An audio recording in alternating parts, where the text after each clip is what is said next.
Por isso que falam que dava até onda, porque 21 quilômetros de comprimento é algo muito extenso. E numa região que de repente surgia ventos, do nada.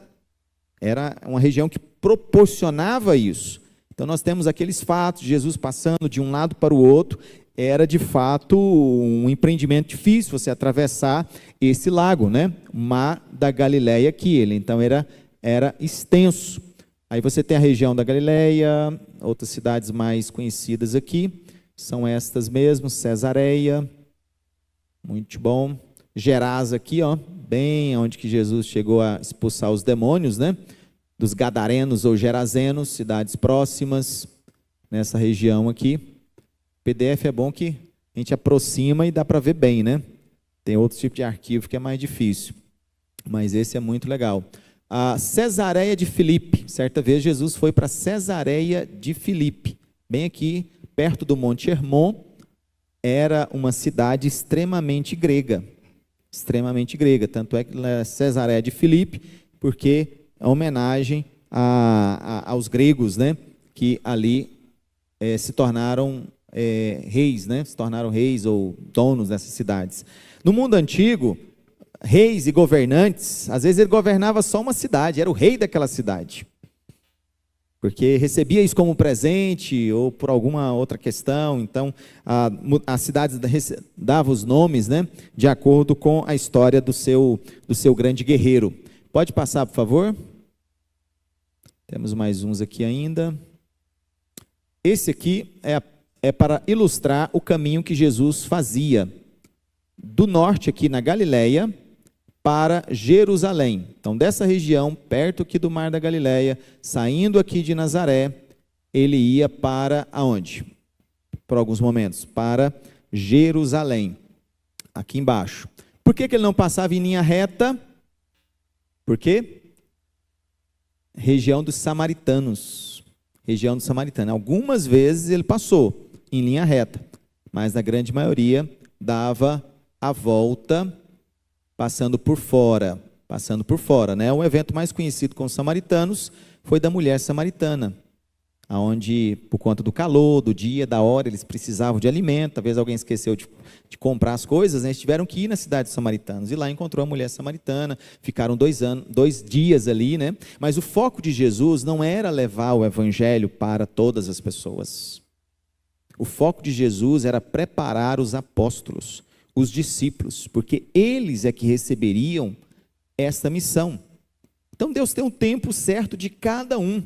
Quantas pessoas poderiam ser evangelizadas por Jesus? Não estava na hora ainda, não estava no tempo ainda. A mulher cirofenícia mesmo pediu misericórdia, Senhor, me ajuda. Deus está dizendo, não é chegada a hora, não está no momento. O momento viria lá em Atos capítulo 2, quando o Espírito Santo vem sobre a igreja, e essa igreja então é que vai alcançar todas as pessoas no momento certo, e o momento certo chegou, que é a época que nós estamos vivenciando aqui. Então, Jesus vinha para Jerusalém, ficava aqui em Jerusalém, Betânia. Betânia ficava a poucos metros, né, praticamente, de Jerusalém. A cidade de Jericó, praticamente todos passavam pela cidade de Jericó, a antiga e a nova, passavam por aqui para seguir para a Galileia. Então nós temos toda essa região aqui que Jesus percorria. Próximo slide, por favor. Estou correndo, irmãos, porque são muitos mesmo, hein? Pode ser no de baixo aqui. Esse aqui, Galileia na época de Jesus, a região norte, onde nós temos toda essa parte aqui do Mar Morto, Tiro, Alta Galileia, região mais alta, descendo aqui, Cafarnaum, essa cidade aqui, a gente lembra bem, né? Corazim, Betsaida, Genezaré, Caná da Galileia, né? Onde Jesus faz o primeiro milagre, nessa região aqui, Tiberíades, já ouvimos falar bastante, Nazaré era uma cidadezinha pequenininha, né? Pertinho de Naim, né? A viúva de Naim não era o esposo que chamava Naim, não, era a cidade que chamava Naim, né? A viúva de Naim, que ela morava ali, o único filho, né? Morre, Jesus vai lá, ressuscita ele, pertinho do Monte Tabor, onde provavelmente foi a transfiguração de Cristo. transfiguração de Cristo. E a região mais conhecida era realmente ao redor do mar da Galileia, porque eles pescavam, salgavam o peixe e vendiam para os romanos. Vendiam para os romanos. Existiam as estradas que facilitavam esse comércio rápido. Peixe da Galileia. Era o peixe fresco, diferente do mar Mediterrâneo, que inclusive não aparece na Bíblia o nome mar Mediterrâneo, só mar ou grande mar, né? Mas o peixe fresco, então, ali, água doce, vinha do mar da Galileia, que naquela região desértica, ali era uma preciosidade, né? Tantas águas, né? Inclusive os judeus atualmente fazem várias ramificações, levando água do mar da Galileia até no sul, até no deserto. Eles fizeram várias irrigações de canos, centenas de quilômetros, para chegar no sul. Muito bem, próximo mapa, por favor. Nós temos, pode passar mais esse, pode passar esse também, pode passar esse, quero entrar um pouco aqui, em Jerusalém, né? Vocês querem conhecer a cidade santa, né? Olha só, aqui é o desenho do templo, Fortaleza Antônia, aqui a Porta do Peixe, diminui um pouquinho para a gente poder ver a cidade completa, vamos ver a cidade completa, isso, e aqui, para aí. Aqui nós vamos tentar seguir os passos de Jesus na última semana. Jesus chegando na entrada triunfal, ele vem por aqui, indo ao templo, isso, do templo ele sai, pode ser menos, porque senão eu vou andar rápido aqui.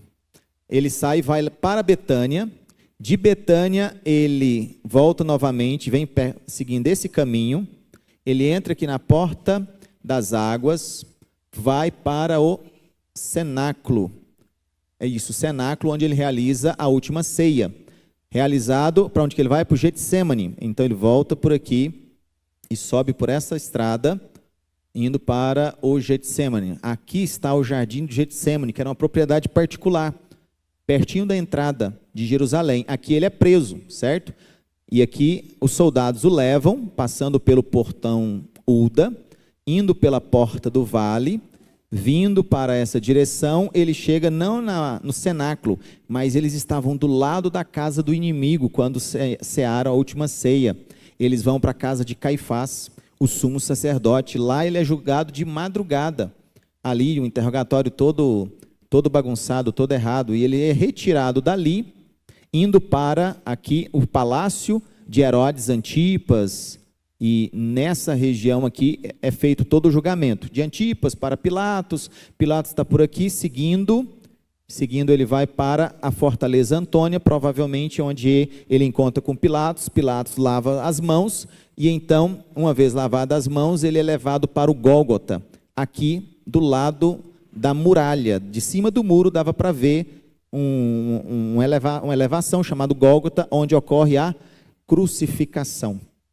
Esse é o caminho que Jesus percorreu na última semana dentro da cidade de Jerusalém. Hoje essa cidade é imensa, né? Naquela época já era menor, era bem menor. Mas foi esse o caminho percorrido por Jesus.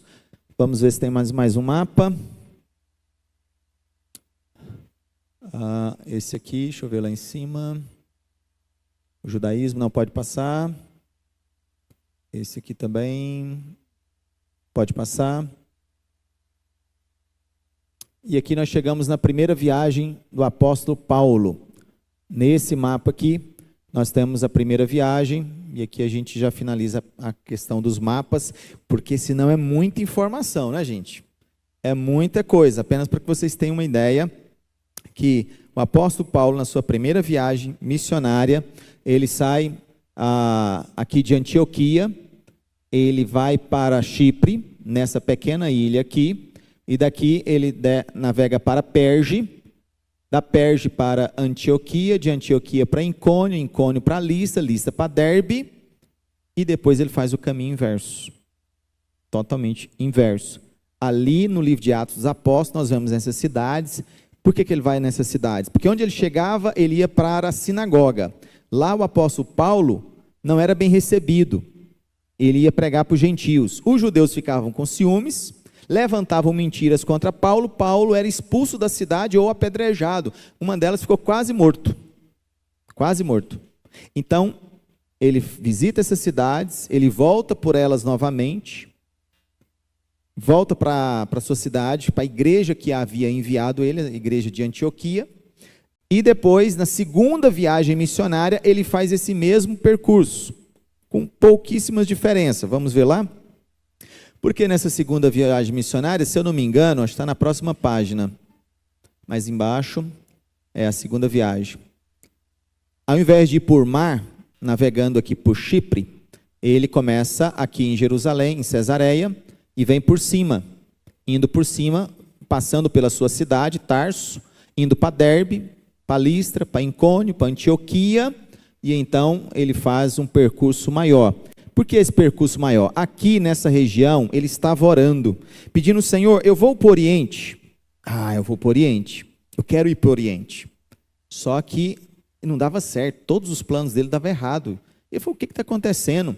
Aí ele tem um sonho, um varão macedônio, que era europeu, dizendo: passa a Europa, ou passa a Macedônia e ajuda-nos.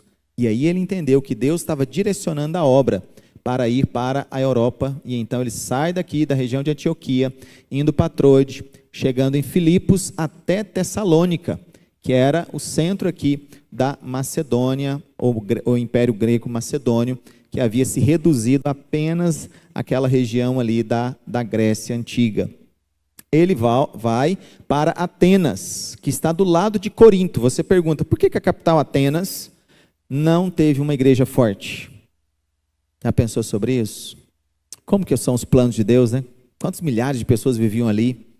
Eu creio que foi pela idolatria mesmo, irmãos. Eu sei que o evangelho pode chegar em qualquer lugar, mas parece que aquele povo rejeitou mesmo o evangelho.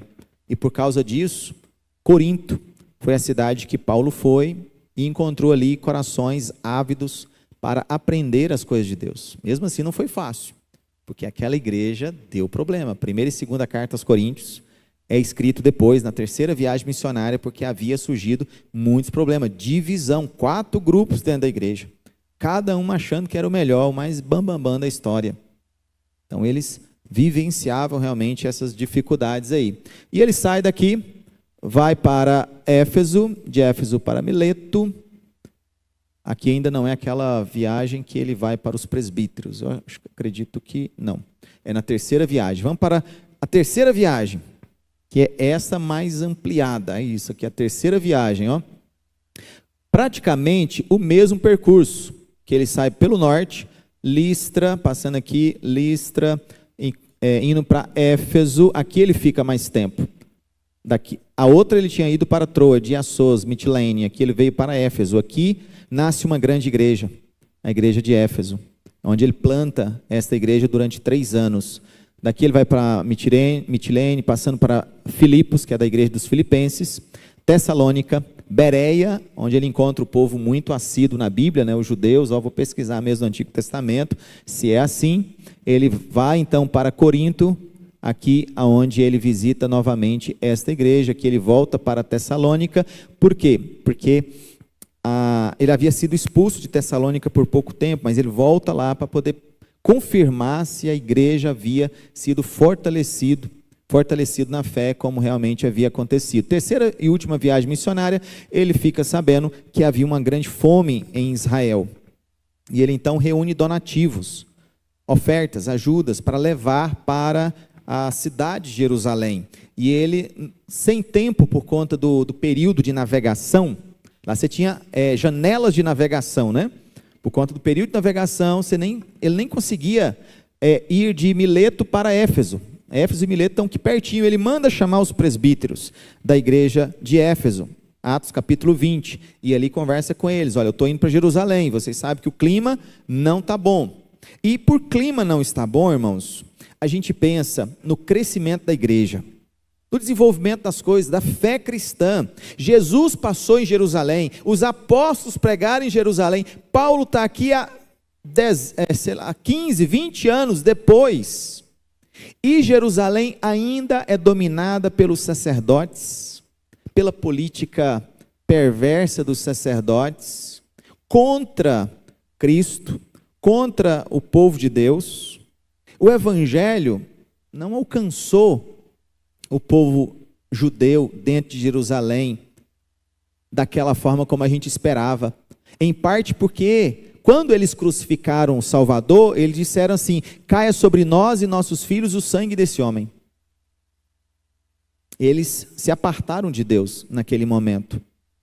E de fato, não que Deus os abandonou, mas que o evangelho então passou a ir para todo o mundo conhecido. Foi expandido o evangelho para todas as pessoas.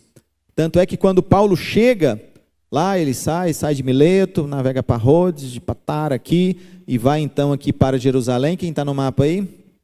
Navegador, passa o mapa para baixo um pouquinho, aqui para a direita, isso, ele chega em Tiro, Ptolemaida, Cesareia, vai em Jerusalém.